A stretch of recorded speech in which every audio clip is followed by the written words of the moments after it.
নিজের বউয়ের ছবি ফেসবুকে ছাড়ে। এই পুরুষ কি চাই জানেন? ও বলতেছে বউ আমার হক, সবাই একটু দেখুক, দেখারও একটা হক আছে। আবার কেউ কেউ বলে আমার বউটা যে সুন্দরী, ফেসবুকে আমার যত বন্ধু আছে ওরা দেখুক আর চলুক, পরে আবার তোরে ঘুমের ওষুধ খাওয়ায় তোর বউরি নিয়ে ভাগে না যায়, ভালো হয়ে যায়। বউ হলো পার্সোনাল জিনিস, ঘরের জিনিস, ঢেকে রাখা জিনিস, আগলে রাখা জিনিস, এটা পাবলিসিটি করার জিনিস না। বোকা ছেলে কোথাকার, নিজের জিনিস নিজে দেখো। বল তোমার, তুমি মোটর সাইকেলে সাজায় গোজায় কেমনি নিয়ে যাও, তো শরম লাগে না? নিজের ঘরের জিনিস মানুষকে দেখো। এত কসমেটিক গুলো কিনে দাও, আমার কষ্ট হয়, কত কিছু কিনে দাও তোমরা, এত কিছু কিনে দাও, তোমার জন্য জীবনে সাজে না। মার্কেটে গেলে, বাপের বাড়িতে গেলে, বিয়ে দাওয়াত পেলে কি সাজা সাজে, ওর বাহারি সাজ দেয়া কি কি। মাঝে মাঝে বউকে নিয়ে বিনোদন করতে কোনো বাধা নাই, হালাল বিনোদন।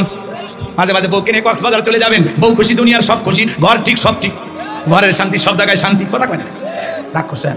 মাঝে মাঝে বউকে নিয়ে কই যাবেন,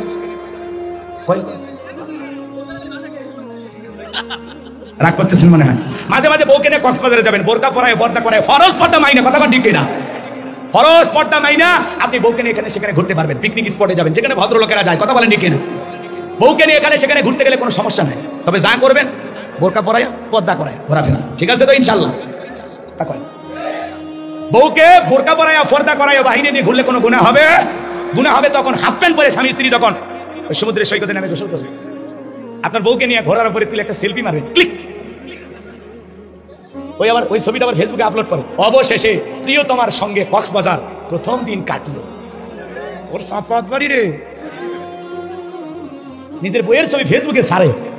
এই পুরুষ কি চাই জানেন? ও বলতেছে বউ আমার হক, সবাই একটু দেখুক, দেখারও একটা হক আছে। আবার কেউ কেউ বলে আমার বউটা যে সুন্দরী, ফেসবুকে আমার যত বন্ধু আছে ওরা দেখুক আর চলুক, পরে আবার তোরে ঘুমের ওষুধ খাওয়ায় তোর বউরি নিয়ে ভাগে না যায়, ভালো হয়ে যায়। বউ হলো পার্সোনাল জিনিস, ঘরের জিনিস, ঢেকে রাখা জিনিস, আগলে রাখা জিনিস, এটা পাবলিসিটি করার জিনিস না। বোকা ছেলে কোথাকার, নিজের জিনিস নিজে দেখো। কথা কেন? বল তোমার, তুমি মোটর সাইকেলে সাজায় গোজায় কেমনি নিয়ে যাও, তো শরম লাগে না? নিজের ঘরের জিনিস মানুষকে দেখো। এত কসমেটিক গুলো কিনে দাও, আমার কষ্ট হয়, কত কিছু কিনে দাও তোমরা, এত কিছু কিনে দাও, তোমার জন্য জীবনে সাজে না। মার্কেটে গেলে, বাপের বাড়িতে গেলে, বিয়ের দাওয়াত পেলে কি সাজা সাজে, ওর বাহারি সাজ দেয়া কি কি। ভারতের চ্যালেঞ্জ পরে বন্ধ করতেছে, ওটা পরে। এদিকে আমি আজ শোনে মা বোনদের আলোচনা করার দরকার ছিল, কথা কোন ঠিক কিনা? তো আমি বেশি কথা বলবো না। ভারতে আপনাদের কত বন্ধু আপনারা জানেন না? এই যে ফেনী জেলার, সেটার নাম ফেনী জেলা, বা জানবো আমার ফেনী জেলার বর্ডার দিয়া হাজার হাজার বানর, হাজার হাজার বানর, সেটার নাম কথা বলেন, হাজার হাজার বানর ভারতের জঙ্গল থেকে বাংলাদেশে ঢুকতেছে, সিমের গাছ খাইতেছে, আলুর গাছ খাইতেছে, মানুষকে দেখে আক্রমণ করতেছে, লঙ্গির ভিতর ঢুকতেছে। বানরের অত্যাচার এলাকায় থাকা কঠিন। মা বোনেরা সুন্দর করে রান্না করে যখন একটু গোসলখানা যায়, বাহিরে যায়, বানর এসে সব খাবার নষ্ট করে ফেলে দেয়। বানরের অত্যাচারে ফেনীর মানুষের এখন অতিষ্ঠ।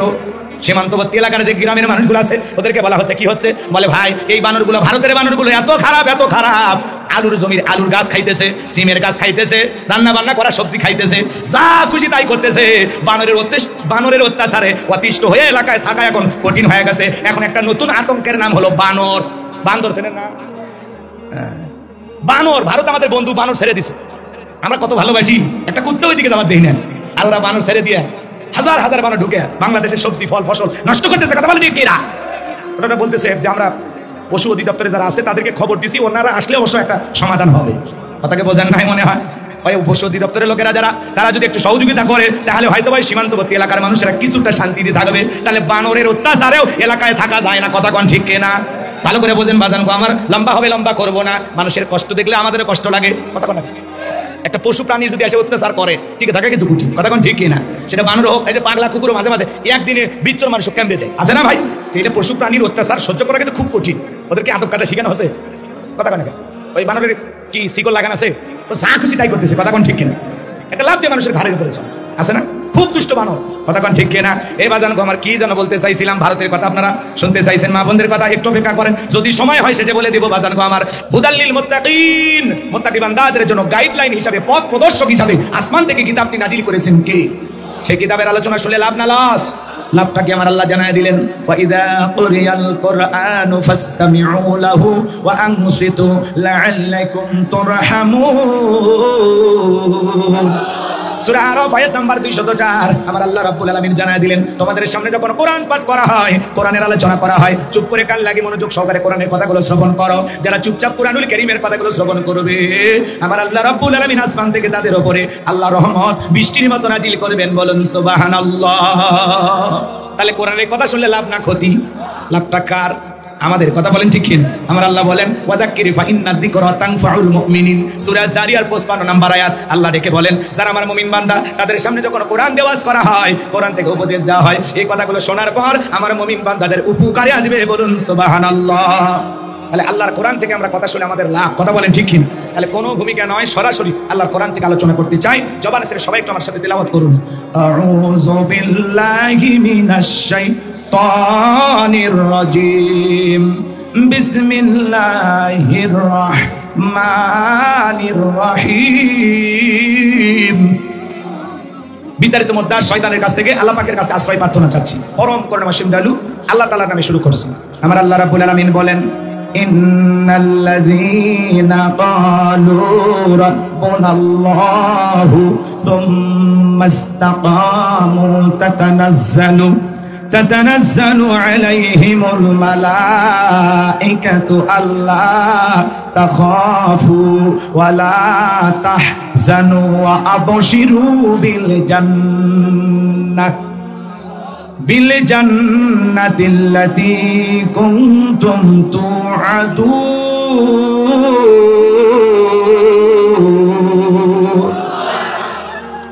যে কোনো আয়াত বা সূরার তাফসীর করতে হলে কোন প্রেক্ষাপটে, কোন সময় সে আয়াতটি বা সূরাটি রাসূলের উপরে নাজিল হয়েছে, সেই নাজিলের শানে নুজুল জানার দরকার আছে না? জোরে বলেন, দরকার আছে না? যদি শানে নুজুল আলোচনা করা হয় তাহলে তাফসীর বুঝতে সহজ হয়। সুবহানাল্লাহ। তাহলে নবীজির উপরে কোন সময় আল্লাহ তাআলা এই আয়াত কারিমাগুলো নাজিল করেছেন একটু জানার দরকার আছে না? সংক্ষিপ্ত করে বলি, যদি আমি শানে নুজুল আলোচনা করি 2 ঘন্টার উপরে সময় লাগে। সংক্ষিপ্ত করে 2-1টি কথা বলি, আমরা মূল আলোচনায় চলে যাব ইনশাআল্লাহ। সম্মানিত ভাইরা আমার, নবীজির প্রিয় 2 জন মানুষ অল্প দিনের ব্যবধানে মারা গেলেন, মাত্র 3 দিনের ব্যবধানে। সবচাইতে প্রিয় 2 জন মানুষ, একজন হলেন আম্মা জানা খাদিজাতুল কুবরা রাদিয়াল্লাহু তাআলা আনহা, তিনি মারা গেলেন। নবীজির কাছের চাচা আবু তালেব বাবার মতো আগলায় রাখতেন, সেই মানুষটা মারা গেলেন। আপন 2 জন মানুষ, ভালোবাসার 2 জন মানুষকে হারিয়ে নবীজির মনটা যখন ব্যথায় জর্জরিত, ব্যথিত হৃদয় নিয়ে নবীজি যখন তায়েফে দাওয়াত দিতে গেলেন, তায়েফের কাফেররা নবীজির দাওয়াত গ্রহণ না করে নবীজির জান্নাতি শরীর মোবারকে বৃষ্টির মতো পাথর নিক্ষেপ করলেন। পাথর মারতে মারতে মারতে পাথরের ভিতরে বিশ্ব নবীর পুরো শরীরটা পাথর দিয়ে ঢেকে গেল। কাফেররা চলে গেল। নবীজির প্রিয় সাহাবী হযরতে যায়েদ বিন হারেসা বলেন, আমি পাথরগুলো আস্তে আস্তে সরাইয়া ফেললাম। নবীজিকে দেখলাম কোন মতে রাসূলের জ্ঞান আছে, পুরো দেহের ভিতরে রক্ত আর রক্ত। নবীজি জ্ঞান ফিরে পাওয়ার পরে ডেকে বলে, যায়েদ এখন কোন ওয়াক্তের নামাজের সময়? যায়েদ ডেকে বলে, নবী গো এখন আসর নামাজের সময়। আবার নবী ডেকে বলে, যায়েদ আমার একটু ওযু বানাইয়া দাও। হযরতে যায়েদ ডেকে বলেন, নবীজির পুরো শরীরের রক্তগুলো নবীজির জুতার ভিতরে জমাট বেঁধে আছে। আমি অনেক কষ্ট করে রাসূলের পা থেকে জুতা মোবারক খুললাম। রাসূল যখন নামাজ আদায় করার পরে আসমানের দিকে হাত তুলে আল্লাহ তাআলার কাছে দোয়া করতেছেন, ওই সময় জিবরাইল এসে বলে, নবী গো যে কাফের আপনাকে পাথর নিক্ষেপ করেছে, একবার শুধু অর্ডার দেন, পাহাড় চাপা দিয়ে দুনিয়ার জমিন থেকে ওদেরকে শেষ করে দেওয়া হবে। আমার নবী ডেকে বলে, জিবরাইল ওই তায়েফের কাফেরদেরকে যদি তুমি পাহাড় চাপা করে শেষ করে দাও, ওরা না বুঝে আমাকে পাথর নিক্ষেপ করেছে, ওদেরকে যদি তুমি দুনিয়ার জমিন থেকে বিদায় করে দাও, আমি কার কাছে কালেমার দাওয়াত দিব, কার কাছে কালেমার প্রচার করব? আমি ওদেরকে মাফ করে দিয়েছি, তুমি যাও আমার আল্লাহ তাআলার কাছে গিয়ে বলো আমার আল্লাহ যেন তায়েফের মানুষকে মাফ করে দেয়। কেমন দয়ালু নবী, কেমন মায়ার নবী! বিশ্ব নবী যখন তায়েফ থেকে মক্কায় চলে গেলেন, বাজান গো আমার, 1 দিন নয় 2 দিন নয় 19 দিন পর্যন্ত আসমান থেকে নবীজির উপরে নতুন কোন আয়াত কারিমা নাযিল হয় না। জিবরাইল আসে না, নতুন কোন আয়াত নবীজিকে শোনায় না। কাফেরেরা সাহাবায়ে কেরামদেরকে ধরে ধরে সমালোচনা শুরু করলেন। ডেকে বলেন, ও নবীর সাহাবীরা, কি ব্যাপার, তোমাদের নবী তো নতুন কোন আয়াত পাঠ করে শোনায় না, নতুন কোন সূরা আমাদেরকে শোনায় না, নাকি তার উপরে যে জিন ভর করেছিল সেই জিন বিদায় নিয়েছে? ধরে কোন নাউজুবিল্লাহ। আবারও কাফেররা সমালোচনা করে ডেকে বলে, ও নবীর সাহাবীরা, তোমাদের নবী নতুন কোন তত্ত্ব আমাদেরকে দেয় না, নতুন কোন সূরা বা আয়াত পাঠ করে আমাদেরকে শোনায় না, নাকি তার আল্লাহ তাকে ভুলে গেছেন? জোরে কোন নাউজুবিল্লাহ। এইভাবে তারা সমালোচনা করলেন। সাহাবায়ে কেরাম মনে মনে কষ্ট পাচ্ছেন কিন্তু প্রকাশ করতেছেন না। 19 দিন পরে আসমান থেকে জিবরাইলের মাধ্যমে আল্লাহ রাব্বুল আলামিন এই পাওয়ারফুল আয়াতে কারিমাগুলো নাজিল করলেন। বলেন আল্লাহু আকবার। আয়াতের ভিতরে আল্লাহ তাআলা বলেন ইন্নাল্লাযীনা ক্বালু রাব্বুনাল্লাহ, আমার আল্লাহ বলেন নিশ্চয়ই যারা বলে আমি তাদের রব, সুম্মা ইসতাকামু, এই কথার উপরে যারা ইস্তেকামাত থাকে, অবিচল অটল থাকে, তাতানাজ্জালু আলাইহিমুল মালাইকা, তাদের উপরে ফেরেশতা নাজিল হয়। ফেরেশতা এসে বলে আল্লাহ তাখাফু, ভয় পেও না, ওয়ালা তাহজানু, চিন্তা করো না, ওয়া আবশিরু বিল জান্নাতিল্লাতী কুনতুম তুআদুন,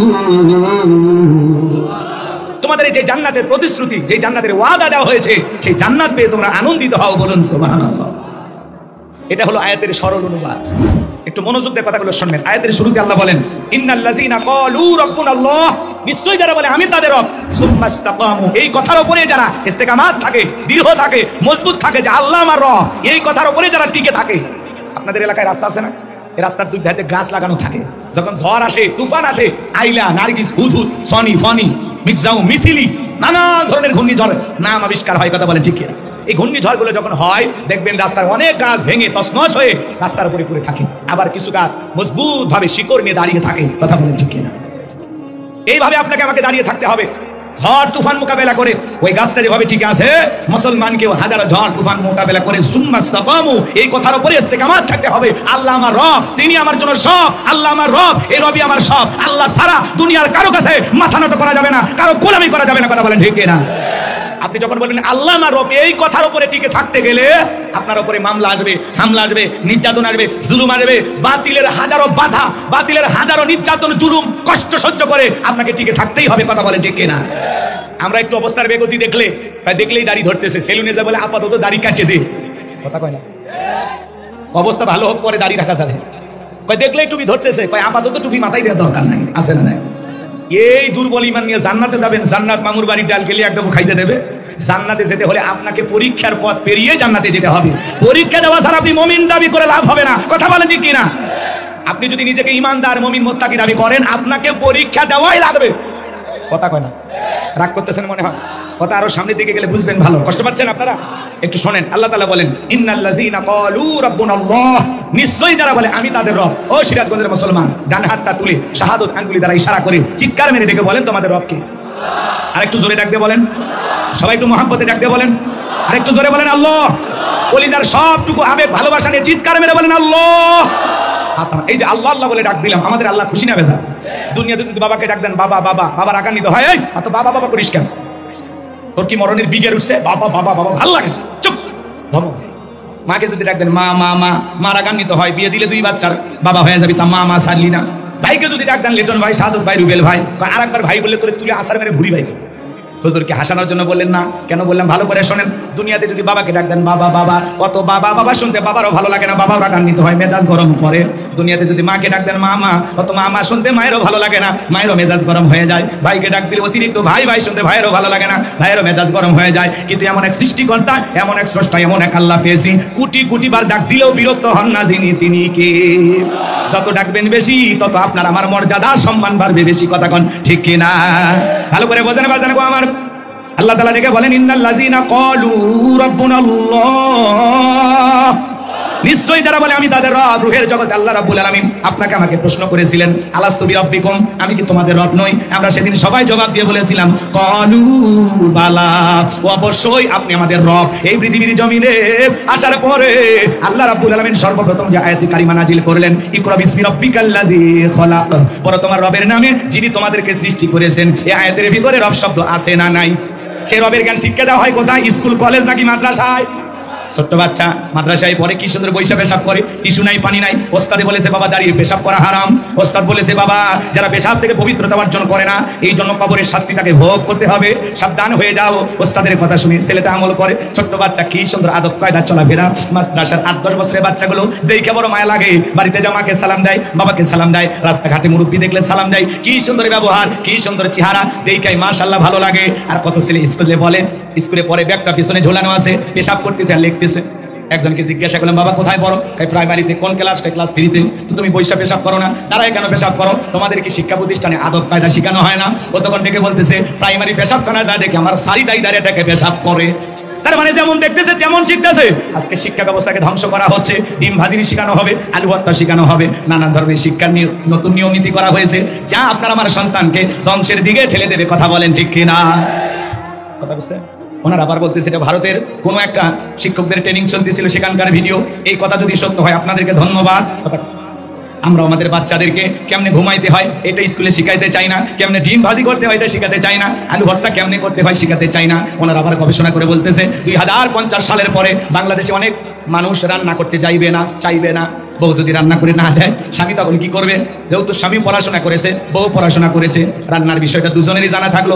বউ রান্না করে না দিলে স্বামী তখন বাধ্য হয়ে নিজের রান্না নিজেই করে খাবে। বউ যদি 3 বেলা ভাত রান্না করে না দেয়, ও বউ ঘরে রেখে লাভ আছে? রাগ করেছেন মনে হয় আপনারা? রান্নার কাজ কারা? মা বোনেরা রান্নার কাজ করবে, আমরা মাঠে ঘাটে কাজ করবো, ব্যবসা বাণিজ্য করবো, চাকরি করবো। কথা বলেন ঠিক কিনা? বেশি জিনিস মাথার ভিতরে ঢুকাই দিকে শিক্ষা ব্যবস্থাকে একেবারে ধ্বংস করা হচ্ছে। কথা বোঝেন নাই? ওইদিকে আমি যাব, গভীর ষড়যন্ত্র চলতেছে। ক্লাস 3 ইসলাম শিক্ষা বইয়ের ভিতরে আপনারা দেখছেন না, শেষ পৃষ্ঠায় প্রতিমার ছবি লাগাই দিয়েছিল 10 মূর্তিওয়ালা। ওনারা বলতেছে এটা প্রিন্টিং মিস্টেক করছে, মানে এটা ছাপার একটা ভুল হয়েছে। কথা কয় না, ছাপা ভুল হয়েছে না। ওরা এটা দিয়ে টেস্ট করতেছে, প্রাথমিক অবস্থা একটু দেখতেছে যে এরকম বইয়ের ভিতরে দিলে মুসলমান ঘুমোর থেকে ওঠে না আরো ঘুমায়। মুসলমান কি জিন্দা আছে না মরে গেছে?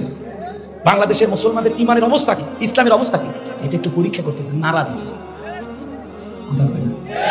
যে মানুষটা মুসলমান দাবি করে, এক ওয়াক্ত নামাজও পড়ে না, সেও চাইবে না যে ইসলাম শিক্ষার বইয়ের ভিতরে আমার সন্তানকে শিরিক শেখানো হোক। কথা বলেন না কেন?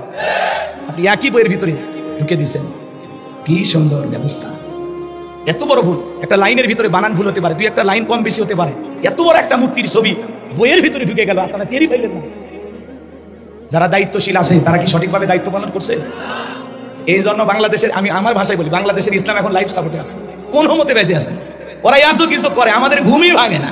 কথা কম, এজন্য একটু জাগেন। আপনার সন্তানকে শিক্ষার নামে কি শেখানো হচ্ছে একটু খোঁজ খবর নেবেন, সন্তানের বইগুলো খুলে খুলে দেখবেন। কথা বলে ঠিক কিনা? শিক্ষার নামে আপনার সন্তানকে যেন শিরিক না শেখানো হয়, আজে বাজে শিক্ষা যেন না দেওয়া হয়। আজকে জীবন ও জীবিকার নামে নতুন একটা বিষয় আপনার আমার সন্তানকে শেখানো হবে, যার ভিতরে এমন কিছু বিষয় আছে ওনারা বলতেছে আমরা এগুলো সংশোধন করতেছি। আলহামদুলিল্লাহ, সংশোধন করে। কিছু কিছু বিষয় আছে খুবই গোপন বিষয়, সেগুলো তুলে ধরতেছি। আল্লাহ হেদায়েত দান করুন। জোরে বলুন আমিন, আরো জোরে বলুন আমিন। আমার ভাইয়েরা, যুবক যুবতীকে এমনি কন্ট্রোল করা যায় না, সন্তানদেরকে এমনি কন্ট্রোল করা যায় না। আবার শিক্ষা ব্যবস্থার ভিতরে একটা ছেলে যুবক হলে দেহের ভিতরে কি কি পরিবর্তন হয় এইটা যদি শেখানো হয়, আপনার মেয়ে যৌবন বয়সে মনটা কেমন থাকে, উথাল না পাথাল। কথা বোঝেন নাই? এসব বন্ধু হই। আপনার মেয়ে যুবতী হলে কি কি ব্যবহার করা লাগবে এগুলো শিক্ষা দেওয়া হচ্ছে। এগুলো মা বাবা আছে, আত্মীয় স্বজন আছে, অভিভাবক আছে, এটা তারা বুঝবে। কথা বলেন ঠিক কিনা? শিক্ষার নামে অশ্লীলতা শেখানো যাবে না। কথা বলেন ঠিক কিনা? আল্লাহ এদেশের সকল মুসলমানদের হেদায়েত দান করুন। জোরে বলুন আমিন, আরো জোরে বলুন আমিন। তাহলে সন্তানকে যদি সুশিক্ষায় শিক্ষিত বানাইতে চান, মানুষের মতো মানুষ বানাইতে চান, মাদ্রাসায় পড়ানো ছাড়া, কোরআন সুন্নাহর শিক্ষা ব্যবস্থা ছাড়া একটা মানুষ পরিপূর্ণ ঈমানদার হতে পারবে? আপনার সন্তানকে মানুষের মতো মানুষ বানাইতে হলে কোরআন সুন্নাহর শিক্ষা ছাড়া বিকল্প কোনো রাস্তা খোলা নাই।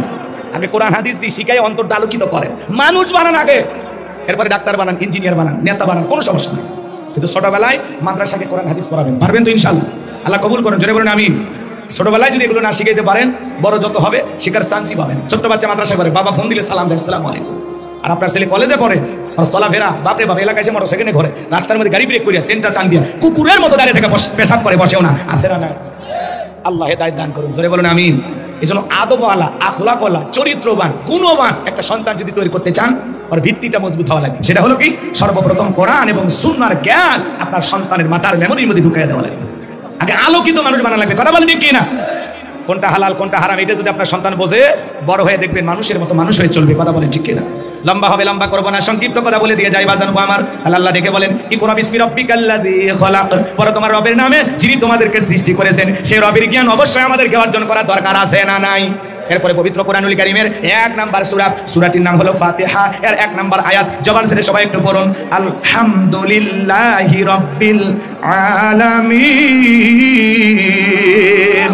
সমস্ত প্রশংসা, যাবতীয় প্রশংসার একমাত্র মালিক তিনি, সৃষ্টিকুলের রব, আমাদের প্রতিপালক, আমাদের আল্লাহ যিনি। এই আয়াতের ভিতরে রব শব্দ আছে না নাই? এরপরে আপনি আমি যখন রুকুতে চলে যাই কি তাসবিহ পাঠ করি? সুবহানা রাব্বিয়াল আযীম, সুবহানা রাব্বিয়াল আযীম। রব শব্দ আছে না নাই? এরপরে রুকুতে দাঁড়ানোর সময় কি বলি? সামি আল্লাহু লিমান হামিদা, রব্বানা লাকাল হামদ। রব শব্দ আছে না নাই? এরপরে আপনি আমি যখন সিজদায় চলে যাই মাথা নত করি কি তাসবিহ পাঠ করি? সুবহানা রাব্বিয়াল আ'লা, সুবহানা রাব্বিয়াল আ'লা। রব শব্দ আছে না নাই? রাগ করছেন? অনেকে আবার দেখবেন খালি আওয়াজ দেয় সুবহানাল্লাহ কই না, সবিনের তেল কয়, আল্লাহ ভালো জানে। স্পষ্ট করে বলতে হবে সুবহানা রাব্বিয়াল আ'লা,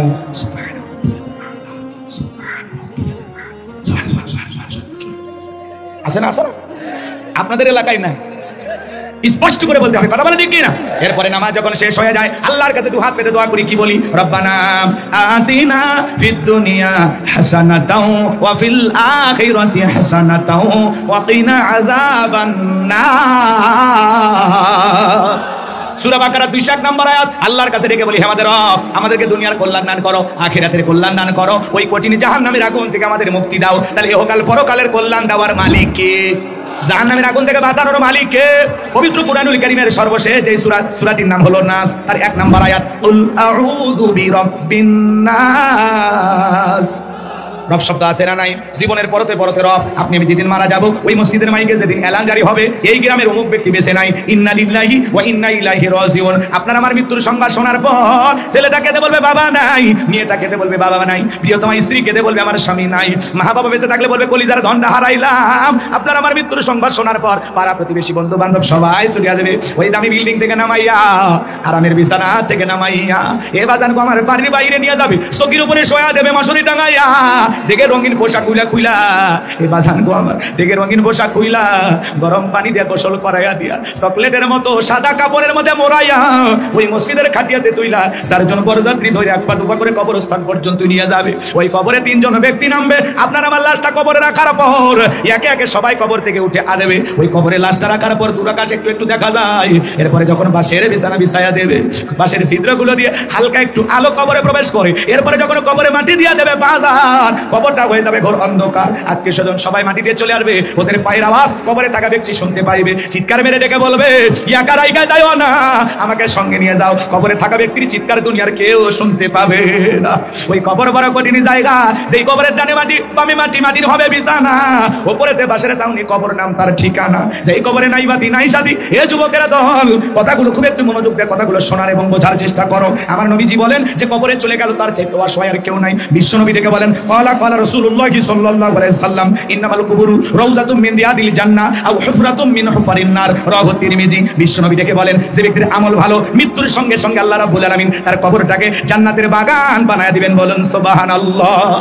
আর যে ব্যক্তির আমল খারাপ, আও হুফরাতুম মিন হুফারিন নার, তার কবরটা হবে যাহারা যদি কারো কবর জাহান্নামের আগুনের গর্ত হয়ে যায়, তার কিন্তু বাঁচার কোনো উপায় নাই। আমার নবী এক জায়গায় বসা, জিবরাইল এসে বলেন নবী গো এই মুহূর্তে একটা আওয়াজ হলো, আপনি কি শুনতে পাইছেন? আমার নবী বলে হ্যাঁ আমি শুনতে পেয়েছি। জিবরাইল ডেকে বলেন নবী গো আজ থেকে 70 বছর আগে আমার আল্লাহ রাব্বুল আলামিন জাহান্নামের গর্তের মুখে একটা পাথর ছেড়ে দিয়েছে। এই মাত্র জাহান্নামের তলদেশে পাথরটা পৌঁছাইলো। চিন্তা করেন বাজান গো আমার, একটা পাথর ছেড়ে দিলে জাহান্নামের গর্তের মুখে নিচে পড়তে যদি 70 বছরের সময় লাগে, আল্লাহ না করুক আল্লাহ না করুক, আপনার আমার গুনাহের কারণে ও অপরাধের কারণে আসমানের জমিনের মালিক আল্লাহ বেজার হইয়া একবার যদি জাহান্নামের আগুনের গর্তে ফেলে দেয়, আপনার আমার বাঁচার কিন্তু উপায় নাই। একবার যদি কারো দেখে জাহান্নামের আগুন লেগে যায়, কলিজাটা পুরো ছাই হয়ে যাবে বাজান, সহ্য করার ক্ষমতা আপনার আমার থাকবে না। ইন্না জাহান্নামা কানাত মিরসাদা, নিশ্চয়ই জাহান্নাম ওত পেতে রয়েছে ফুলসিরাতের কিনারায়, লিতাগিনা মাআবা লাবিসিনা ফিহা আহকাবা লা ইয়াযুকুনা ফিহা বারদাও ওয়ালা শারাবা ইল্লা হামিমান ওয়া গাসসাকা। ফুলসিরাতের কিনারায় জাহান্নাম ওত পেতে রয়েছে। এটা অপরাধীদের থাকার আবাসস্থল। এখানে তারা যুগের পর যুগ বসবাস করবে, কত লক্ষ বছর জাহান্নামের আগুনে জ্বলবে। এর সঠিক ইলমের জ্ঞান আছে আল্লাহ তাআলার কাছে, কথা বলেন ঠিক কিনা? ওই জাহান্নামের আগুনে চলতে চলতে পুড়তে পুড়তে জাহান্নামের যখন পানি পানি বলে চিৎকার মারবে, আমার আল্লাহ ডেকে বলেন লা ইয়াযুকুনা ফিহা বারদান ওয়ালা শারাবা, মিনারেল ওয়াটার দেওয়া হবে না, ঠান্ডা কোনো পানি দেওয়া হবে না। কেমন পানি দেওয়া হবে? যে পানি পান করে বুকের জ্বালা তৃষ্ণাকে নিবারণ করতে পারে, এমন কোনো পানির ব্যবস্থা জাহান্নামের ভিতরে নাই। যে পানি পান করে বুকের ছাতি তৃষ্ণার যন্ত্রণা একটু নিভু নিভু করবে অথবা একটু আরামদায়ক হবে এমন কোন পানির ব্যবস্থা জাহান্নামের ভিতরে নাই। কেমন পানি পান করাবে? ইল্লা হামিমা ওয়া গাসসাকা, এমন উত্তপ্ত ফুটান্ত গরম পানি পান করানো হবে যা বুঝ ব্যতীত কিছুই নয়। ওই দুর্গন্ধওয়ালা বুঝওয়ালা পানি পান করা মাত্র জাহান্নামীর লাড়িগুলো গলে গলে পড়ে যাবে। সূরা কন্যা উযুবিল্লাহ। এই যদি হয় শাস্তি, আপনার আমার পক্ষে সহ্য করার ক্ষমতা নাই, বাজান সহ্য করার ক্ষমতা নাই। আমরা কেউ জাহান্নামে যেতে চাই না। আল্লাহ আমাদের সবাইকে জাহান্নামের আগুন থেকে মুক্তি দেন। জোরে বলেন আমিন। একটু ভালো করে কথাগুলো শোনেন। ওই কবরে রাখার পর সবাই চলে আসবে। কবর বড় কঠিন জায়গা, কবর বড় কঠিন জায়গা। ও সিরাজগঞ্জের বাবাজিরা একটু মনোযোগ দিয়ে গুনাহগারের কথাগুলো শুনে যান। ওই কবর বড় কঠিন জায়গা। যারা কবরে গুনাহ নিয়ে যাবে তাদের অবস্থা বড় খারাপ। কথা বলেন ঠিক কিনা? এই জন্য আল্লাহ বলেন ফামাই আমাল মিসকালা যারাতিন খায়রান ইয়ারা ওয়ামাই আমাল মিসকালা যারাতিন শাররান ইয়ারা। বান্দারে যারা পরিমাণ অনু পরিমাণে যদি নেক আমল করো ওইটাও তোমার আমলনামায় লিপিবদ্ধ করা হবে। আবার যারা পরিমাণ অনু পরিমাণে যদি গুনাহ করো ওইটাও তোমার আমলনামায় লিপিবদ্ধ করা হবে। যারা গুনাহ নিয়ে অন্ধকার কবরে চলে যাবে বাজান, ওই কবরের ডানের মাটি বামে চলে যাবে, বামের মাটি ডানে চলে যাবে, এমন করে সাপ দেবে এক পাজরের হাড় অন্য পাজরে ঢুকে যাবে। কবরে থাকা অন্ধ ফেরেশতা চোখে দেখে না, কানে শোনে না, হাতুড়ি দিয়ে বাড়ি মারবে, দেহটা চূর্ণ বিচূর্ণ হয়ে যাবে। কবরে থাকা বিষাক্ত সাপ একবার যদি সবল মারে পা থেকে মাথা পর্যন্ত বিষের যন্ত্রণায় দেহটা জ্বলে যাবে। এই কবর কিন্তু কঠিন জায়গা, কবর কিন্তু জায়গা ভালো না। কথা বলেন ঠিক কি না? কবর কি জায়গা ভালো? কথা বলেন না। কবর কি ভালো জায়গা? 6 দিন পরে নখ কষে যাবে, 9 দিন পরে চুল। কবর গায়ের সামান নিতে কইরো না কেউ ভুল। 6 দিন পরে নখ কষে যাবে, 9 দিন পরে চুল। কবর গায়ের সামান নিতে কইরো না কেউ ভুল। কবর জায়গা ভালো নয়, কবর জায়গা ভালো নয়, কবর জায়গা ভালো নয়, কবর জায়গা ভালো নয়। আমল দিয়ে কবর গৃহ সাজিয়ে নিতে হয়। কথা বলেন না? কথা ঠিক আছে? 17 দিনে পেট পেটে শেষ পোকার খাদ্য হবে, 7 দিন পরে গোস্তা গাবে না কঙ্কাল পরে রবে। 17 দিনে পেট পেটে শেষে পোকার খাদ্য হবে, 7 দিন পরে গোস্তা গাবে না কঙ্কাল পরে রবে। 90 দিনে হাড়গুলি সব, 90 দিনে হাড়গুলি সব আলাদা হয়ে রয়। কবর জায়গা ভালো নয়, কবর জায়গা ভালো নয়। আমল দিয়ে কবর গৃহ সাজিয়ে নিতে হয়। জোরে বলেন মারহাবা। আমার ভাইরা, এই জন্য নবীর সাহাবী হযরত ওসমান কবর দিকে অঝরে চোখের পানি ছেড়ে দিয়ে কান্না করতেন। সাহাবায়ে কেরাম জিজ্ঞাসা করে, ভাই ওসমান আপনি কবর দিকে এত কান্না কেন করেন? হযরত ওসমান ডেকে বলেন, এই কবর হলো প্রত্যেকটা মানুষের প্রথম মন্দির, প্রথম ঘাঁটি, প্রথম স্টেশন। এই কবরে 3টা প্রশ্ন করা হবে। যে সঠিক উত্তর দিতে পারবে তার মিজান ফুলসিরাতে কোনো টেনশন নাই। যে উত্তর দিতে পারবে না তার বাঁচার বড় উপায় নাই। তাহলে চিন্তা করেন বাজান, ওসমানের মতো সাহাবী কবরের সলজবের ভয়ে কান্না করে, কবরকে দেখে কান্না করে। যারা দুনিয়াতে থাকতেই জান্নাতের সার্টিফিকেট প্রাপ্ত সাহাবী, তাদের মনের অবস্থা যদি এই হয়, ওই কবরের ভয় আপনার আমার অন্তরেও থাকা দরকার আছে না? না। ওই কবরের ভিতরে 3টা প্রশ্ন করা হবে। 1 নাম্বার প্রশ্ন, মার রব্বুকা, তোমার রব কে? তাহলে কবরের প্রথম প্রশ্নের রব শব্দ আছে না নাই? আরো জোরে বলেন আছে না নাই? জীবনের পরতে পরতে সব জায়গায় রব। কবরে ঢোকা মাত্র আপনাকে জিজ্ঞাসা করা হবে, মার রব্বুকা, তোমার রব কে? যারা দুনিয়াতে রবের গোলামি করেছে, এক আল্লাহর ইবাদত করেছে, রবের বিধান মোতাবেক চলেছে, আল্লাহ রাব্বুল আলামিনের বিধান মোতাবেক যারা এই দুনিয়ার জীবনটা সাজাইছে, যারা নেক আমল করে খাঁটি মুমিন মুত্তাকি হয়ে আল্লাহর প্রিয় গোলাম হয়ে নেক আমল করে কবরে যাবে, যারা কবরের সলজবের সঠিক উত্তর দিতে পারবে তারা। আল্লাহু আকবার। নেক আমল করে আল্লাহর গোলামি করে ইবাদত বندگির মাধ্যমে, নামাজ ইবাদতের সকল ইবাদতের মাধ্যমে, কোরআন সুন্নাহ দিয়ে নিজের জীবন পরিবারটাকে সাজাইয়া, যে নিজেকে মুমিন বানায়া খাঁটি ইমানদার মুত্তাকি বানায়া আল্লাহর পছন্দের গোলাম হয়ে নেক আমল করে কবরে যাবে, তাদেরকে যখন প্রশ্ন করা হবে মান রব্বুকা, ওই নেককার আল্লাহর প্রিয় গোলাম মুত্তাকি ইমানদার জবাব দিয়ে বলবে রব্বি আল্লাহ, রব্বি আল্লাহ, আমার রব আমার আল্লাহ। বলেন আল্লাহু আকবার। আল্লাহ যেন আমাদের সবাইকে সেই উত্তর দেওয়ার তৌফিক দান করেন। আরো জোরে বলেন আমিন। তাহলে নেক আমল করে যাবে যারা, উত্তর দিতে পারবে তারা। যারা গুনাহ করে যাবে, যারা শয়তানের ওয়াসওয়াসায় পড়ে নিজের জীবনটাকে শেষ করেছে, যারা ভুল পথে পরিচালিত হয়েছে, মিসগাইড হয়েছে, এ বাজানগো আমার, যতই তাদেরকে বোঝানো হোক ওরা ঘাড় বেঁকা করে চলেছে, যতই তাদেরকে বোঝানো হোক ওরা শোনে নাই। ওরা বলেছে খাও দাও ফুর্তি করো, দুনিয়াটা মস্ত বড়, আমোদ প্রমোদে মেতেছিল, দুনিয়ার লোভ লালসায় পাগল হয়ে গেছে, আল্লাহ ভুলে গেছে, আখিরাত ভুলে গেছে, নবী ভুলে গেছে, ইসলাম ভুলে গেছে, কোরআন ভুলে গেছে। যাদের মন যা চাইছে দুনিয়ার জমিনে রং তামাশায় তাই করেছে, শয়তানের ওয়াসওয়াসায় গুনাহের সাগরে যারা ডুব দিয়ে অন্ধকার কবরে যাবে, তাদেরকে যখন প্রশ্ন করা হবে মান রব্বুকা, তারা উত্তর দিতে পারবে না। বসের নাম তো তারাই জানে যারা অফিসে চাকরি করে। কথা কয় বোনাস তো তাদের ভাগ্যে জোটে যারা নিয়মিত অফিসে যায়। কথা কয় আমরা দুনিয়াতে আল্লাহর গোলামি করব, এই গোলামির বেতন হিসেবে আল্লাহ দেবেন জান্নাত। সুবহানাল্লাহ বলেন।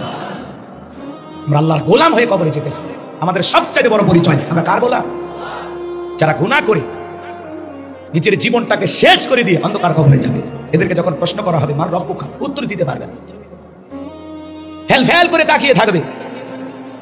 এই কবরের সলজব নিয়ে যদি আমি ওয়াজ করি 2 ঘন্টা চলে যাবে, ওইদিকে যাওয়ার সুযোগ নাই।